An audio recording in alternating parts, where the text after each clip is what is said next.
السلام علیکم ورحمۃ اللہ وبرکاتہ۔ اعوذ باللہ من الشیطان الرجیم، بسم اللہ الرحمن الرحیم۔ تبارک الذی بیدہ الملک وہو علی کل شیء قدیر۔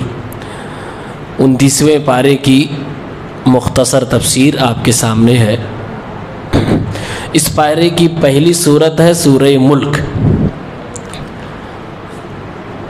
اس صورت کی بڑی فضیلت احادیث مبارکہ کے اندر آئی ہوئی ہے۔ ایک فضیلت یہ ہے کہ یہ صورت جو شخص پڑھے گا کل قیامت کے دن یہ صورت اسپیشلی اس شخص کے لیے سفارش کرے گی۔ اور دوسری فضیلت یہ ہے کہ یہ صورت جو شخص پڑھتا ہے اللہ تعالیٰ اس بندے کو عذاب قبر سے محفوظ رکھے گا انشاءاللہ۔ ہمارے نبی صلی اللہ علیہ وسلم سونے سے پہلے سورہ الف لام میم سجدہ اور سورہ ملک کی تلاوت فرمایا کرتے تھے۔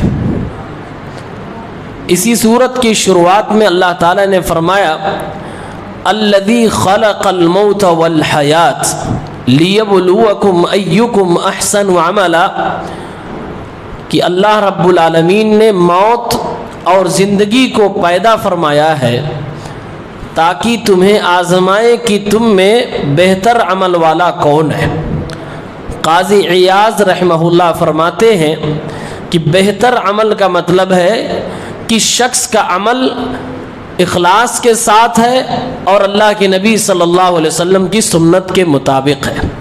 اللہ رب العالمین اسی کے مطابق انسان کے اعمال کا حساب کرے گا اور اس پر ثواب عطا فرمائے گا۔ جس کا عمل خالص ہوگا اور اللہ کے نبی کی سنت کے مطابق ہوگا اسی کو نیکی کہا جائے گا۔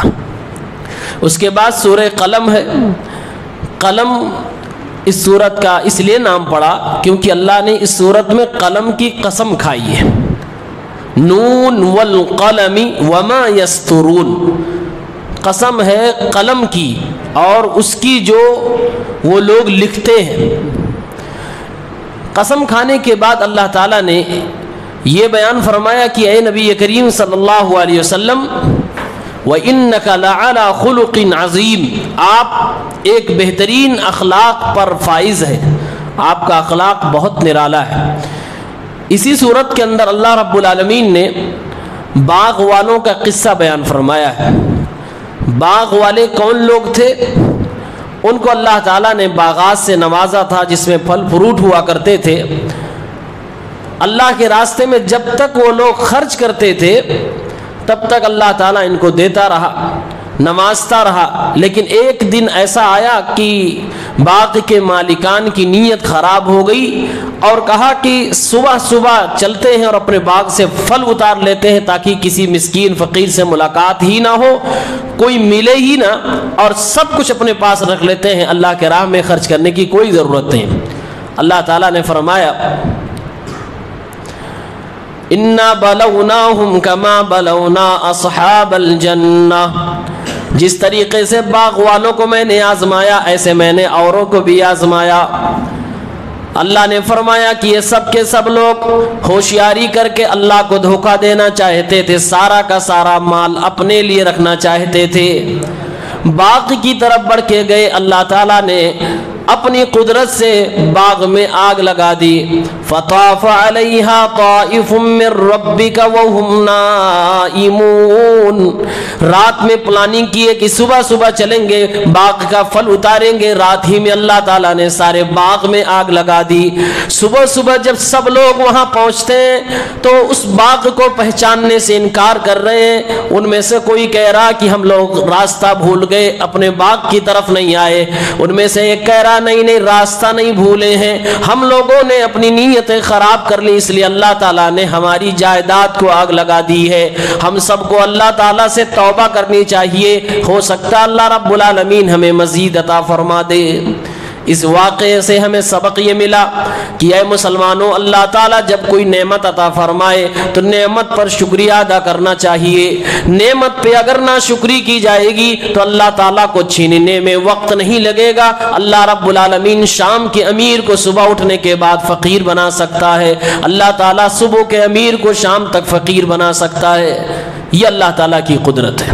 اللہ نے اس سے میسج دیا کہ کفران نعمت انسان کو ایسا بنا دیتی ہے کہ وہ اوٹ پٹانگ حرکت کرے گا، رب العالمین اس سے نعمت چھین لے گا۔ اس لیے اللہ نے فرمایا لئن شکرتم لازیدنکم، اگر تم شکریہ ادا کرو گے اور بڑھاؤں گا، اور اگر تم ناشکری کرو گے تو میرا عذاب بڑا سخت۔ اس کے بعد سورۃ الحاقہ ہے۔ حاقہ قیامت کے ناموں میں سے ایک نام ہے۔ اس میں اللہ تعالیٰ نے قیامت کا تذکرہ کیا ہے، خاص طور سے قیامت کے دن جو سور پھونکی جائے گی۔ فَإِذَا نُفِخَ فِي الصُّورِ نَفْخَةٌ وَاحِدَةٌ، سور کے اندر پھونک ماری جائے گی۔ اسرافیل علیہ السلام سور پھونکیں گے، قیامت آ جائے گی۔ یہ سور 2 بار پھونکی جائے گی۔ اللہ نے قرآن میں فرمایا وَنُفِخَ فِي الصُّورِ فَصَعِقَ مَن فِي السَّمَاوَاتِ وَمَن فِي الْأَرْضِ إِلَّا مَن شَاءَ اللَّهُ۔ اسرافیل علیہ السلام سور میں پھونک ماریں گے، آسمان اور زمین کی ساری مخلوقات ڈر بھی جائے گی اور بے ہوش ہو کر گر بھی جائے گی۔ اللہ تعالیٰ جس کو باقی رکھنا چاہے گا وہی باقی بچیں گے، باقی سب کے سب موت کے گھاٹ اتر جائیں گے۔ اس کے بعد دوسری سور پھونکی جائے گی جس میں سارے لوگوں کو پھر زندہ کر دیا جائے گا۔ ثم نفخ فیہ اخری فاذا ہم قیام ینظرون، پھر دوبارہ سور میں پھونک ماری جائے گی، سب کے سب لوگ اٹھ کھڑے ہوں گے، قبریں پھٹ جائیں گی، لوگ میدان محشر کی طرف بھاگنے لگیں گے۔ اللہ نے وہی اشارہ کرتے ہوئے فرمایا فاذا نفخ فی الصور، جب سور کے اندر پھونک ماری جائے گی یعنی تب قیامت آ جائے گی۔ قیامت کا منظر اللہ نے اس صورت میں بیان فرمایا ہے۔ سورۃ المعارج، اللہ تعالیٰ نے جبریل علیہ السلام کا زمین سے آسمانوں تک آنا جانا اس میں تذکرہ فرمایا ہے، اس لیے اس سورت کا نام المعارج ہے۔ معراج کے معنی سیڑھی ہوتے ہیں۔ اس میں اللہ تعالیٰ نے انسانوں کی ایک کیفیت بیان کی ہے کہ انسان جب پھنستا ہے تو وہ مطلب پرست بنتا ہوا چلا جاتا ہے، جتنا پھنسے گا وہ اتنا ہی مطلبی ہوتا چلا جائے گا۔ کل قیامت کے دن جب انسان پھنس جائے گا یعنی کہ اب فیصلہ ہو گیا کہ جہنم میں جانے والا ہے، ایسا مطلبی ہوگا کہ ویسا مطلبی دنیا میں آپ نے کسی انسان کو دیکھا ہی نہیں ہوگا۔ اس سے زیادہ انسان کیا مطلبی ہو سکتا ہے کہ جو یہ کہے اللہ ساری دنیا کو جہنم میں ڈال دے بس مجھے بچا لے، اور ساری دنیا میں وہ اپنے بچوں کو بھی شامل کر رہا ہوگا، اپنی بیویوں کو بھی شامل کر رہا ہوگا، ماں باپ تک کو شامل کیے ہوگا۔ اللہ رب العالمین نے فرمایا یبصرونہم، جب سارے مجرمین کو ان کے جرم میں گرفتار کر لیا جائے گا، رشتہ داروں کو رشتہ داروں کے سامنے پیش کیا جائے گا، یعنی لوگ اس وقت اپنے رشتہ داروں کو پہچاننا شروع کر دیں گے۔ یود المجرم لو یفتدی من عذاب یومئذ ببنی، مجرمین جب اپنے رشتہ داروں کو دیکھیں گے، یہ میرے باپ ہے، یہ میری ماں ہے، یہ میرا بھائی ہے، یہ میری بہن ہے، اپنے سارے کے سارے رشتہ داروں کو پہچاننے لگیں گے۔ ایک مجرم اس وقت یہ تمنا کرے گا اے اللہ رب العالمین آج کے دن میری اولاد کو فدیے میں لے لے، وصاحبتہ واخی، میری بیوی کو فدیے میں لے لے، میرے بھائی کو لے جا، وفصیلتہ التی تؤوی، اے اللہ رب العالمین سارا کا سارا خاندان کنبہ قبیلہ لے جا، ومن فی الارض جمیعا، اے اللہ زمین میں جتنے بھی لوگ بستے ہیں سب لوگوں کو لے جا، ثم ینجی، سب کو جہنم میں ڈال دے لیکن مجھے تو جہنم سے بچا لے۔ انسان اتنا مطلبی ہو جائے گا، اپنے بچوں کو پیش کرے گا، اپنی بیوی کو پیش کرے گا، اپنے بھائی کو اور اپنے خاندان کو پیش کرے گا۔ اللہ نے جواب دیتے ہوئے فرمایا کلا انہا لظا، ہرگز ایسا نہیں ہوگا، یہ جہنم تو شعلوں والی جہنم ہے، نزاعۃ للشوا، انسان کے منہ کے گوشت کو، چمڑیوں کو نوچ لینے والی آگ ہے، تدعو من ادبر وتولا، جو اس سے بھاگ رہا ہوگا، منہ پھیر کر پلٹ کر جا رہا ہوگا، سب کو یہ پکڑ کر لانے والی جہنم ہے۔ اللہ نے جہنم کی کیفیت کو بیان کرتے ہوئے فرمایا ہے کہ لوگ جہنم میں آواز ایسی سنیں گے جس سے دل دہل جائے، انسان کے رونگٹے کھڑے ہو جائیں، خوفناک آواز ہی انسان کو موت کے گھاٹ اتار دینے کے لیے جہنم کی آواز ہی کافی ہے۔ جہنم غصے میں اتنے زیادہ ہوگی جیسا لگے گا غصے سے وہ بھی پھٹ جائے گی، غصہ اتنا زیادہ جہنم کو ہوگا کہ ایسا لگے گا ابھی پھٹ جائے گی۔ اللہ نے فرمایا کوئی اس سے بچنے والا نہیں ہے۔ اس کے بعد سورہ نوح، اس سورت میں اللہ تعالیٰ نے حضرت نوح کا تذکرہ فرمایا ہے۔ نوح علیہ السلام کے زمانے سے جو شرک کی شروعات ہوئی تھی اس کا تذکرہ فرمایا ہے، ساتھ میں استغفار کی فضیلت بتائی ہے۔ حضرت نوح علیہ السلام نے اپنے قوم کے لوگوں سے کہا تھا اللہ رب العالمین سے توبہ استغفار کرو، اللہ تمہیں فائدے عطا فرمائے گا۔ کیا فائدے ہیں استغفار کے؟ فرمایا فَقُلْتُ اسْتَغْفِرُوا رَبَّكُمْ إِنَّهُ كَانَ غَفَّارًا، اپنے رب سے مغفرت طلب کیا کرو، بخشش کی دعائیں مانگا کرو، اللہ تعالیٰ معاف کرنے والا ہے۔ يُرْسِلِ السَّمَاءَ عَلَيْكُمْ مِدْرَارًا، اللہ رب العالمین مسلسل موسلادھار بارش نازل فرمائے گا، روزیوں کے دروازے کھولے گا، وَيُمْدِدُكُمْ بِأَمْوَالٍ وَبَنِينَ، اللہ رب العالمین مال میں بھی برکت عطا فرمائے گا، آل اولاد میں برکت عطا فرمائے گا، وَيَجْعَلْ لَكُمْ جَنَّاتٍ، اللہ تعالیٰ زمین جائیداد بھی عطا فرمائے گا، باغات بھی عطا فرمائے گا، وَيَجْعَلْ لَكُمْ أَنْهَارًا، اللہ تعالیٰ تمہیں نہریں بھی عطا فرمائے گا۔ یہ استغفار کی وہ فضیلتیں ہیں جو انسان کو دنیا میں عطا کی جاتی ہیں، یعنی انسان اگر استغفار کو لازم پکڑ لے تو اللہ تعالیٰ اس کے لیے روزیوں کے ذریعے پیدا فرما دیتا ہے، اللہ تعالیٰ اس کو غیب سے مدد دینے لگتا ہے، اولاد میں بھی برکتیں، مال میں بھی برکتیں، زمین جائیداد میں بھی برکتیں، دنیا کے خزانے اس آدمی کے لیے کھول دیے جاتے ہیں جو بار بار استغفار کرتا ہے، اور گناہوں کی بخشش ہوتی ہے، جنت کے اندر گھر مکان تیار ہوتا ہے، اللہ خوش ہوتا ہے، یہ سب الگ فضیلت ہے۔ اس کے بعد سورہ جن ہے، اس سورت کے اندر جنوں کے تعلق سے بتایا گیا ہے۔ اللہ تعالیٰ نے ایک اہم بات کی طرف ہم اور آپ کو توجہ دلائی ہے کہ اے میرے بندو انسانوں، تم جناتوں سے نہ ڈرا کرو۔ انسان جناتوں سے ڈرنے لگتا ہے۔ جن اور شیاطین ویسے تو سرکش ہوتے ہی ہیں، جو ان کے اندر خطرناک ہیں وہ خطرناک ہوتے ہیں، انسان کو ڈرانے کی، تکلیف دینے کی کوشش میں رہتے ہیں، لیکن جب ہم ڈرنے لگتے ہیں تو ان کی سرکشی اور بڑھ جاتی ہے۔ اللہ نے فرمایا وَأَنَّهُ كَانَ رِجَالٌ مِّنَ الْإِنسِ يَعُوذُونَ بِرِجَالٍ مِّنَ الْجِنِّ فَزَادُوهُمْ رَهَقًا، بہت سارے انسان ایسے ہیں جو جناتوں سے پناہ طلب کرنے لگتے ہیں، اتنا ڈر جاتے ہیں کہ کسی گھر میں جاتے ہیں اسی جنات کی پوجا پاٹ شروع کر دیتے ہیں، اسی سے کہتے ہیں ہمیں امان دو، ہمیں اپنے پاس رہنے کی جگہ دے دو، ہم آپ سے معافی مانگتے ہیں، ہمارے اوپر کوئی حملہ نہ کرنا، لو یہ میں چڑھاوا پیش کر رہا ہوں۔ یعنی انسان جنات کی پوجا اس لیے کرنے لگتا ہے کہ تاکہ وہ ہمیں تکلیف نہ دے۔ اللہ نے فرمایا وَأَنَّهُ كَانَ رِجَالٌ مِّنَ الْإِنسِ يَعُوذُونَ بِرِجَالٍ مِّنَ الْجِنِّ، جب انسانوں میں سے کچھ لوگ جناتوں کے کچھ لوگوں کی عبادت کرنے لگتے ہیں، ان سے پناہ طلب کرنے لگتے ہیں، فَزَادُوهُمْ رَهَقًا، تو ان کی سرکشی میں اور اضافہ ہو جاتا ہے، اور وہ اکڑنے لگتے ہیں اور غرور کرنے لگتے ہیں۔ دیکھو دیکھو یہ اشرف المخلوقات ہے، اس کی کمیونٹی کا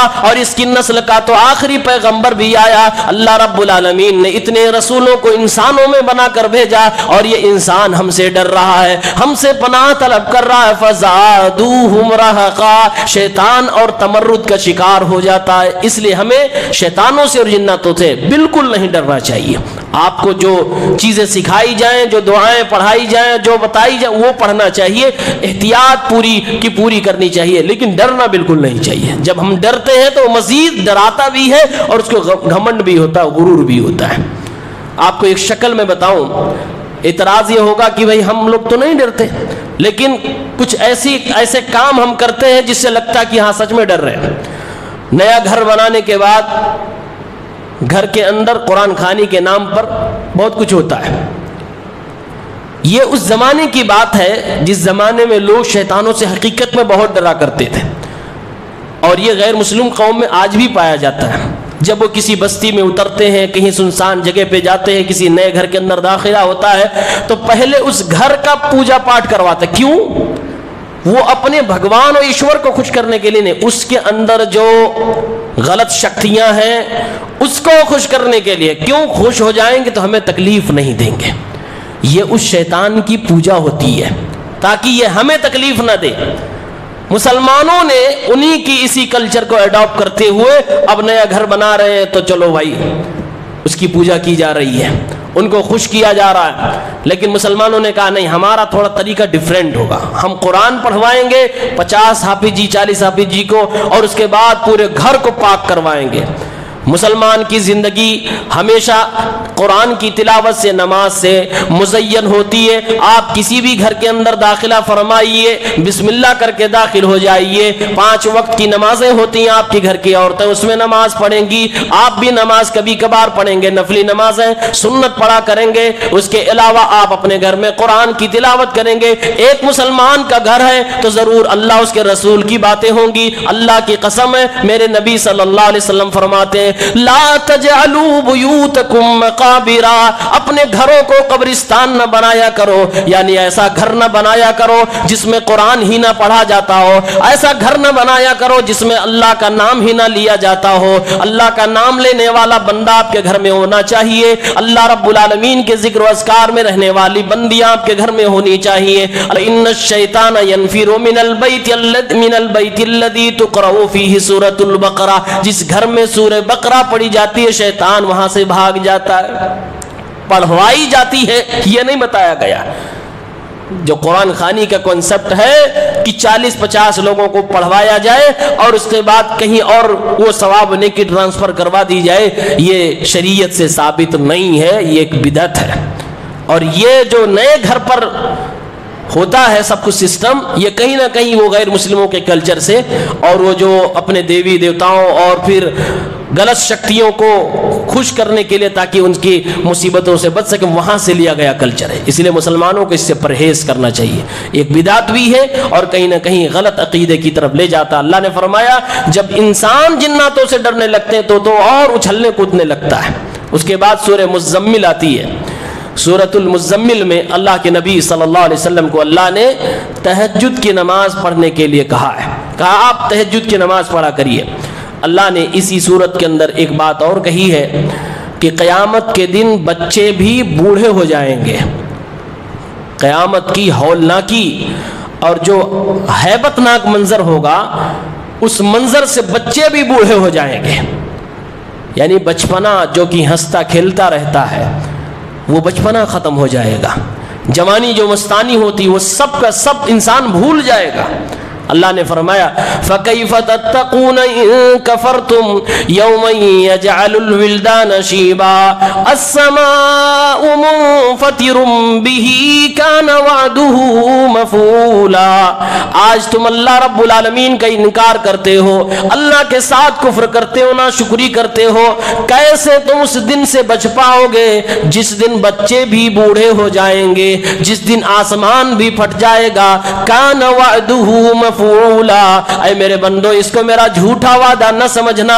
کل قیامت آئے گی، سچ میں آسمان پھٹے گا، سچ میں یہ پہاڑ ہواؤں میں اڑتے ہوئے دکھائی دیں گے، سچ میں یہ زمین اپنے سارے خزانے باہر نکالے گی، سچ میں یہ قبریں بھی پھٹیں گی، سچ میں یہ سورج بھی زمین پہ گرتا ہوا دکھائی دے گا، بے نور ہوتا ہوا دکھائی دے گا، یہ سیارے بھی ٹوٹ رہے ہوں گے، ستارے بھی پھوٹ رہے ہوں گے۔ اللہ نے فرمایا کان وعدہ مفعولا، اللہ کا یہ وعدہ ضرور پورا ہونے والا ہے اور ضرور ہو کے رہے گا۔ کیسے تم بچو گے اس دن جس دن بچے بھی بوڑھے ہو جائیں گے؟ یہ قیامت کی ہولناکی ہے۔ قرآن میں جگہ جگہ اللہ کہیں فرماتا ہے حاملہ عورتوں کے بچے گر جائیں گے، کہیں فرما رہا اللہ کی دودھ پلانے والی عورتیں اپنے بچوں کو سینے سے دور پھینک دیں گی، کہیں اللہ فرما رہا انسان کے ہوش ہی نہیں ہوگا، کہیں اللہ فرما رہا انسان کہے گا یہ زمین کو کیا ہو گیا، کہیں انسان کہے گا یہ جانوروں کو کیا ہو گیا، یہ کیوں بھاگ رہے ہیں، بل سے نکل رہے ہیں، سارے جانور ایک طرف بھاگے جا رہے ہیں۔ یہ قیامت کا منظر ہوگا، قیامت کی ہولناکی ہوگی جس کا تذکرہ اللہ نے قرآن میں کئی جگہوں پہ کیا، کہا یہ میرا وعدہ ہے، ہو کر رہے گا، لہٰذا اس دن سے پہلے ہی انسان کو تیاری کر لینی چاہیے۔ اس کے بعد سورہ مدثر ہے، اس میں بھی اللہ کے نبی صلی اللہ علیہ وسلم کا تذکرہ ہے اور آپ کو دعوت و تبلیغ کے لیے اللہ رب العالمین نے ابھارا ہے۔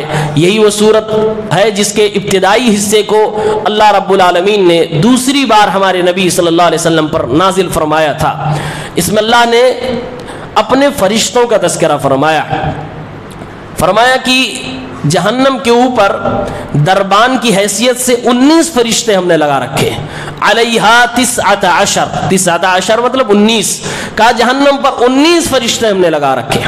اب جب یہ قرآن کی آیت نازل ہوئی تو بعض مذاق اڑانے والے کفار نے کہا کہ 17 تو ہم ہی کر لیں گے، نپٹ لیں گے، باقی 2 کا تم لوگ دیکھ لینا، یعنی مذاق اٹھایا اللہ کے فرشتوں کا مذاق، اور ان کو بہت ہلکے میں لیا، جبکہ ایک فرشتے کا مقابلہ کروڑوں انسانیت مل کر نہیں کر سکتی ہے۔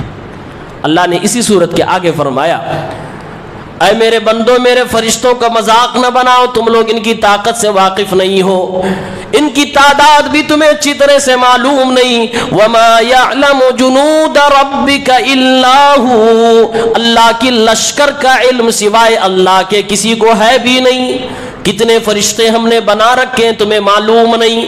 اللہ کے نبی صلی اللہ علیہ وسلم فرماتے ہیں فرشتوں کے بوجھ سے آسمان میں چرچراہٹ کی آواز آتی ہے، اور یہ آسمان جس کے بیت معمور میں ایک مرتبہ 70,000 فرشتے سجدہ کرتے ہیں، دوبارہ ان کو قیامت تک موقع ہی نہیں ملتا۔ اندازہ کر لو کتنی فرشتے، اللہ نے صرف اس کو یوں بیان فرمایا وَمَا يَعْلَمُ جُنُودَ رَبِّكَ إِلَّا هُوَ، اللہ کی لشکر کو سوائے اللہ کے کوئی جانتا ہی نہیں۔ یہ صرف میں نے اپنے جہنم کے دربان کے بارے میں بتایا، علیہا 19، تمہیں ایسا لگتا ہے 19 ہی تو ہے، ہم ان سے نپٹ لیں گے۔ اللہ نے فرمایا بڑے طاقتور ہیں اور بڑے خطرناک ہیں۔ لا یعصون اللہ ما امرہم، اللہ نے جو ڈیوٹی دے رکھی ہے اس ڈیوٹی کی خلاف ورزی بالکل بھی نہیں کر سکتے، بڑے سخت قسم کے ہیں۔ علیہا ملائکۃ غلاظ شداد لا یعصون اللہ ما امرہم، اللہ نے فرمایا ایسے فرشتے ہیں جو سخت بھی ہیں اور دل کے بھی سخت ہیں، یعنی مارنے کے لیے لگایا گیا تو چیختے رہو چلاتے رہو مارتے رہیں گے۔ ایسے ایسے ہیبت ناک عذاب ہے کہ انسان کو الٹا لٹکا کر اس کے پورے گلپھڑے چیرے جا رہے ہیں، خون نکل رہے ہیں، انسان خون میں لت پت ہے اور ڈوبا ہوا ہے، فرشتے پتھر سے مار رہے، سر پھوٹ جا رہا ہے، پھر نکلنے کی کوشش کر رہا، لگائے گئے فرشتوں کو نکلنے مت دینا، دوبارہ پھر سے مارنا، اللہ تعالیٰ دوبارہ صحیح کرے گا، پھر مارے جائیں گے۔ خطرناک قسم کے عذاب فرشتوں کے ذریعے سے دلایا جائے گا۔ ان فرشتوں کو کبھی بھی رحم نہیں آئے گا۔ اللہ نے ان کے بارے میں کہا غلاظ شداد، دل سے بھی مضبوط ہے، باڈی سے بھی مضبوط ہے، یعنی جو کام ہم نے ان کو کرنے کے لیے دیا ہے جہنم پہ لگایا تو ڈیوٹی پوری دیں گے۔ یہ مت سوچنا یہ بھی تو اللہ کی مخلوق ہے، ترس کا کے چھوڑ دے، ترس نہیں ان کو آئے گا، کبھی نہیں ترس آئے گا۔ سورہ قیامت کا تذکرہ ہے، اس میں بھی قیامت کے تعلق سے اللہ تعالیٰ نے بیان کیا ہے اور کہا ہے کہ کل قیامت کے دن بھاگ کر کہاں جاؤ، این المفر، بھاگنے کی کوئی جگہ نہیں ہوگی۔ اس میں اللہ نے ایک چیز بتائی، مشرکین کہتے تھے ہم ہڈی ہو جائیں گے، سڑ جائیں گے، گل جائیں گے، پتہ نہیں ہمارا کیا ہوگا۔ یہ محمد جھوٹا وعدہ کرتا ہے کہ دوبارہ تمہیں زندہ کیا جائے گا، حساب لیا جائے گا۔ اللہ نے فرمایا میری قدرت کا تمہیں علم نہیں ہے۔ ایحسب الانسان ان لن نجمع عظاما، کیا انسان سوچتا ہے کہ ہم اس کی ہڈیوں کو جمع نہیں کر پائیں گے؟ بلا قادرین علی ان نسوی بنانا، ہڈیاں تو دور کی بات ہے، اے میرے بندو تمہاری انگلیوں کے پور کو بھی میں جمع کر سکتا ہوں۔ ایک انگلی میں 3 پور ہوتے ہیں اور پھر تمہاری 5 انگلیوں کے 15 پور ہو جائے، 20 انگلیوں کے اگر تمہارے 60 پور ہو جائیں، اللہ فرماتا ہے 60 کو 60 ملکوں میں پھینک دو، میں تمہیں دوبارہ پھر سے بنا کر کھڑا کر دوں گا، تمہیں زندہ کر دوں گا۔ بل یرید الانسان لیفجر امامہ، اللہ فرما رہا ہے یہ بندے مجھ سے ڈرتے ہی نہیں، یہ میرے سامنے گناہ کرنا چاہتے ہیں اور پھر طرح طرح کے بہانے کرتے ہیں۔ اللہ نے فرمایا انگلیوں کے پور سے تمہیں میں زندہ کر دوں گا، کھڑا کر دوں گا، تم ہڈیاں جمع کرنے کی بات کرتے ہو۔ اسی آیت پر سائنسدانوں نے ریسرچ کیا اور جو فنگر پرنٹ ہمارے درمیان ہے، اس آیت سے فنگر پرنٹ کا کانسیپٹ سامنے آیا ہے۔ سائنسدانوں نے اس میں ریسرچ کی ہے، کہا اللہ نے فرمایا کہ انگلیوں کے پور سے جمع کر دوں گا۔ ہر انسان کی انگلیوں کے جو نشانات پرنٹس ہیں وہ سب سے مختلف ہیں، جیسے آنکھ کا لینس ہوتا ہے سب سے الگ الگ ہوتا ہے، کسی کا ملتا جلتا نہیں ہوگا، ایسے انگلیوں کے اوپر جو پرنٹس ہوتے ہیں یہ بھی الگ ہی ہوتے ہیں، اسی لیے فنگر پرنٹ بھی ایز سیکیورٹی استعمال کیا جاتا ہے۔ اس پر سائنسدانوں کی ریسرچ ہے۔ اس کے بعد سورۃ الدہر ہے، اس کا ایک نام سورۃ الانسان بھی ہے۔ اس میں اللہ تعالیٰ نے انسان کی اوقات یاد دلائی ہے۔ هل اتى على الانسان حين من الدهر لم يكن شيئا مذكورا، کیا انسان کے اوپر وہ لمحہ بھی آیا ہے جب وہ کوئی قابل ذکر چیز بھی نہ تھا، یعنی ماں کے پیٹ میں تھے، اپنے باپ کے ایک حقیر سے نطفے سے تم پیدا کیے گئے ہو، قابل ذکر چیز بھی نہ تھے، پھر اس کے بعد ہم نے انسان کو مکمل انسان بنایا، فجعلناہ سمیعا بصیرا، پھر سننے کی طاقت بھی عطا فرمائی، دیکھنے کی طاقت عطا فرمائی، بولنے کی طاقت، مکمل انسان بنایا۔ پھر انسان کو ہم نے 2 راستے دکھائے، ایک شکر گزاری کا، ایک نافرمانی کا، اور انسان کے اوپر چھوڑ دیا، اختیار دے دیا، اپنے نبیوں کو بھیج کر صحیح راستے کی رہنمائی دلا دی اور انسان کو چھوڑ دیا تم چاہے ادھر جاؤ چاہے ادھر جاؤ، ادھر آؤ گے تو میری جنت کی طرف آؤ گے اور ادھر جاؤ گے تو جہنم کی طرف آؤ گے، سب کچھ اللہ نے واضح فرما دیا۔ اللہ نے اسی صورت کے اندر اپنے جنتی بندوں کا تذکرہ فرماتے ہوئے فرمایا وَجَزَاهُمْ بِمَا صَبَرُوا جَنَّةً وَحَرِيرًا، میں اپنے نیک بندوں کو جنت میں داخل کروں گا، ریشمی کپڑے انہیں عطا کیے جائیں گے، مُتَّكِئِينَ فِيهَا عَلَى الْأَرَائِكِ، ٹیک لگا کر بیٹھے ہوں گے، لا يرون فیہا شمسا ولا زمہریرا، میں اپنے بندوں کو ایسی بہترین فضا میں رکھوں گا، ایسا بہترین ایئر کنڈیشن دوں گا، نہ وہاں پر سورج کی گرمی ہوگی اور نہ ہی سخت سردی ہوگی، بالکل بہاروں والا موسم ہوگا، بالکل بہترین ہوائیں ہوں گی۔ اللہ نے فرمایا لا يرون فیہا شمسا ولا زمہریرا، سورج کی تپش بھی نہ ہوگی، ٹھنڈی کی سردی بھی نہ ہوگی، کسی طرح کی کوئی پریشانی نہ ہوگی، بہترین ماحول کریٹ کر کے دوں گا۔ اللہ نے فرمایا نیکوں کے لیے بڑا اچھا ماحول ہم نے جنت میں تیار کر رکھا ہے۔ جہنم کے اندر جس طرح سے آگ کا عذاب ہے ایسے ٹھنڈی کا بھی عذاب ہے۔ اللہ نے فرمایا جنت کے اندر ایسا کچھ نہیں ہوگا، ماحول بہت اچھا ہوگا، نہ سورج کی گرمی ہے اور نہ بہت زیادہ سخت سردی، زمہریر کے معنی ہوتے ہیں سخت سردی۔ اللہ کے نبی صلی اللہ علیہ وسلم کی صحیح بخاری کی روایت ہے اشتکت النار من ربها، جہنم نے اللہ رب العالمین سے شکایت کی، اے اللہ رب العالمین اکل بازی بازا، میرے میں سے بعض حصہ میرے بعض حصے کو کھائے جا رہا ہے۔ جہنم اتنی زیادہ گرم ہے، اتنی زیادہ سخت بنائی گئی ہے، اللہ سے شکایت کر رہی ہے اے اللہ میں اتنی زیادہ بہکا کی گئی ہوں کہ میرا ہی حصہ مجھے کھائے جا رہا ہے۔ اللہ رب العالمین نے جہنم کو اجازت دی کہ 2 مرتبہ سال میں سانس لیا کرو، نفس فی الشتاء و نفس فی الصیف، ٹھنڈی میں ایک بار اور گرمی میں ایک بار۔ اللہ کے نبی فرما رہے ہیں فَأَشَدَّ مَا تَجِدُونَ مِنَ الْحَرِّ، اسی جہنم کی سانس ہے کہ تم خوب زیادہ گرمی محسوس کرتے ہو، وَأَشَدَّ مَا تَجِدُونَ مِنَ الزَّمْهَرِيرِ، اسی جہنم کی سانس کی وجہ سے تم بہت زیادہ سردی بھی محسوس کرتے ہو، اور اس سے کئی گنا زیادہ جہنم کے اندر یہ چیزیں پائی جائیں گی۔ تو جہنم کے اندر ٹھنڈی کا بھی عذاب ہے۔ اس کے بعد سورہ مرسلات اس پارے کی آخری سورت ہے، اس کی آخری آیت میں اللہ تعالیٰ نے بیان فرمایا ہے فَبِأَيِّ حَدِيثٍ بَعْدَهُ يُؤْمِنُونَ، اس میں اللہ نے کئی جگہ پر جیسے سورہ رحمان میں فرمایا فَبِأَيِّ آلَاءِ رَبِّكُمَا تُكَذِّبَانِ، اس میں کئی جگہ فرمایا کہ جھٹلانے والوں کے لیے جہنم کی ایک وادی ویل ہے، ہلاکت ہے، بربادی ہے۔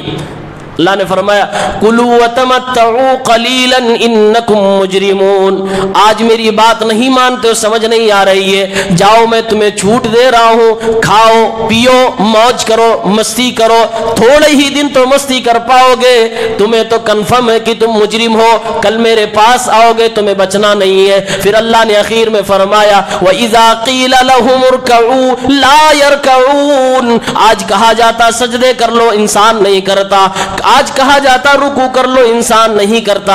فرمایا اللہ نے جب کہا جائے گا رکوع کرو تو نہیں کر پائے گا، جب اس دن کہا جائے گا سجدے میں گر جاؤ انسان سجدہ نہیں کر پائے گا، پیٹ اٹھ کی اس کی پوری پٹرا ہو جائے گی، انسان جھکنا بھی چاہے گا جھک نہیں پائے گا، منہ کے بل دھڑام سے گر جائے گا۔ پھر اللہ فرماتا ہے وَإِلٌ يَوْمَئِذٍ لِّلْمُكَذِّبِينَ، جھٹلانے والوں کے لیے ہلاکت ہے، بربادی ہے۔ فَبِأَيِّ حَدِيثٍ بَعْدَهُ يُؤْمِنُونَ، اے میرے بندو جب میرے قرآن کو تم نہیں مانتے ہو، کون سی کتاب میں تمہیں دے دوں گا تو اس پہ ایمان لاؤ گے؟ میرے نبی کے فرمان کو نہیں مانتے ہو، میرے نبی کی حدیثوں کو نہیں مانتے ہو، کون سا نبی بھیج دوں گا تو تم انہیں مانو گے؟ فَبِأَيِّ حَدِيثٍ بَعْدَهُ يُؤْمِنُونَ، اس قرآن کے بعد نبی کے فرمان کے بعد کون سی حدیث دے دی جائے تو تم ان پر ایمان رکھو گے؟